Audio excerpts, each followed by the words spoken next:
La leçon qu'on connaissait déjà avant la crise, mais qui a été beaucoup accentuée par la crise, c'est que cette normalisation internationale, si on veut vraiment avoir une concurrence libre et non faussée, est extrêmement difficile. Elle est difficile pour des raisons qui sont avant tout des raisons politiques et non techniques, qui sont liées à des différences de situation de départ, mais aussi à des différences de système de décision publique et de démocratie, ou d'ailleurs d'absence de démocratie. Et je crois que le thème des normes comptables internationales, qui est très polémique, qui est devenu particulièrement polémique avec la crise, en est une bonne illustration.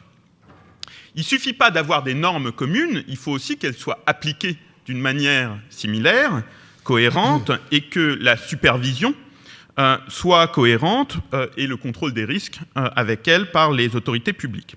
De ce point de vue-là, il faut être réaliste. Il n'y aura pas d'autorité de régulation ou de supervision financière mondiale, en tout cas pas, je pense, dans le temps de vie de l'ensemble des participants de cette salle. Mais néanmoins, il est crucial de déterminer des priorités pour que c'est la cohérence dans l'application de normes communes et le caractère commun des normes soit suffisant pour avoir ce playing field qui ne soit pas tout à fait level, mais qui donne un sentiment d'équité aux acteurs.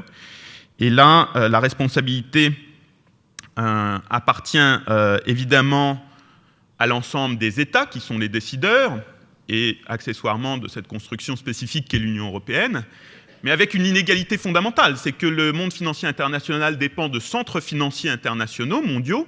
Il y en a relativement peu qui ont une dimension vraiment internationale, Londres, New York, Singapour, peut-être quelques autres, la Suisse.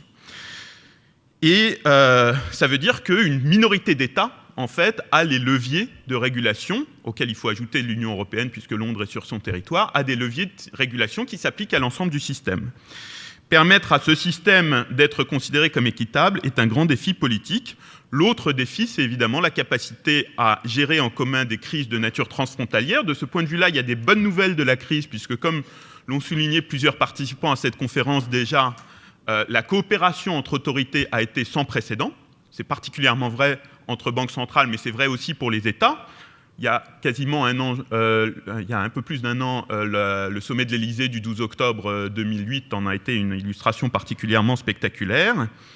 Mais pour autant, le vrai test étant une difficulté brutalement révélée dans une banque avec une activité très internationale, n'a pas encore eu lieu. Alors, quel est l'agenda aujourd'hui? Et j'en terminerai très brièvement sur ce point, en utilisant les 30 secondes de l'introduction de Jacques comme temps de conclusion. Le G20 a pris des décisions. C'est un processus qui est sans précédent. Ces décisions en matière de supervision financière sont encore en devenir.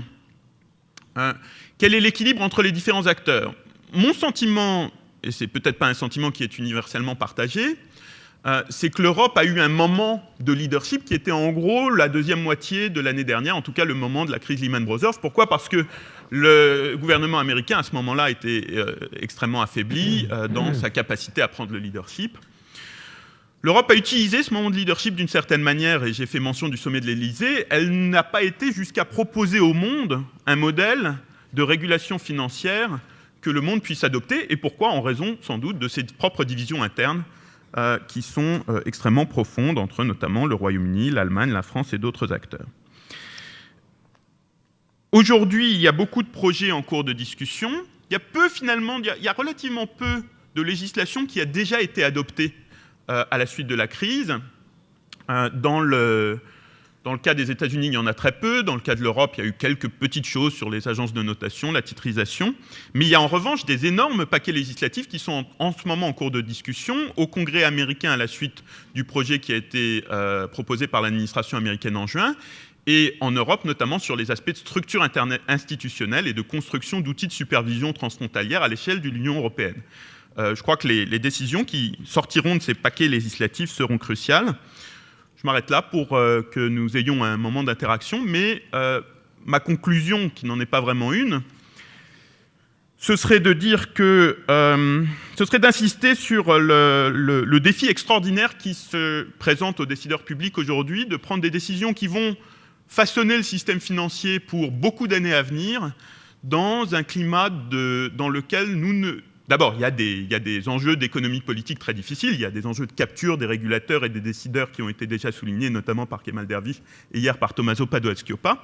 La puissance de lobbying de l'industrie financière est considérable, mais ce n'est pas le seul problème. Le problème sous-jacent, c'est qu'il y a beaucoup d'enjeux que nous ne comprenons pas bien dans l'interaction du système financier avec l'économie. Et je crois que ceci souligne la difficulté du défi qui s'impose aux décideurs aujourd'hui. Merci beaucoup.